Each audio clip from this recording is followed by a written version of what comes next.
मिथिला नगरिया में मचल तबाही भोला अभी जइयौ है अहाँ भी जइयौ है भक्तबसा सवारी बाबा अभी जइयौ है बसा सवारी भोला। बोला बोला देवघर वाले बाबा की।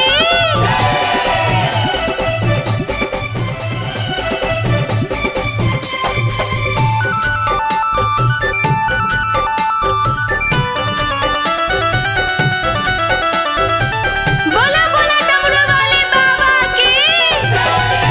बड़ी पाप होई छै भोला दुनिया में अपना सेवक बन के आके बचबियो।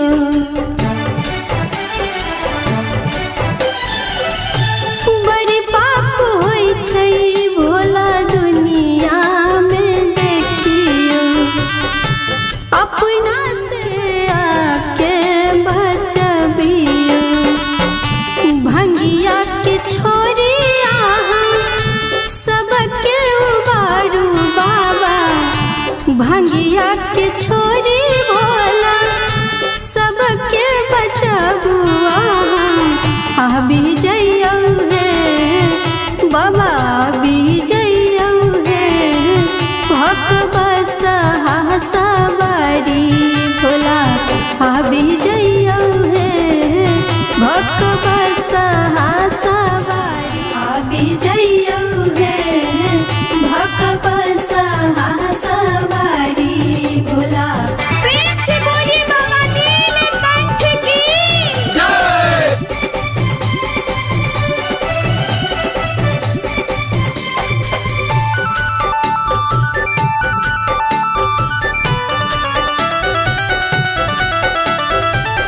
बोलिए शंकर भगवान। संकट में पड़ल छै दुनिया जहान रोज रोज जाइ छै बेकसूर बन के जानियो।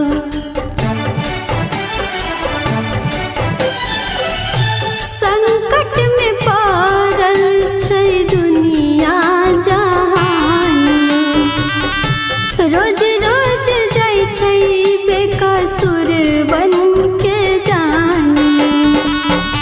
फिरो बचाबू आहाँ बन के डमरूधारी बाबा फिरो बचाबू बन के त्रिशूलधारी भोला अभी जइयौ है बाबा अभी जइयौ है भक्तबसा सवारी भोला अभी जइयौ है भक्तबसा सवारी बाबा अभी जइयौ है सवारी भोला। Bhavya recording studio Basuki Bihari Madhubani.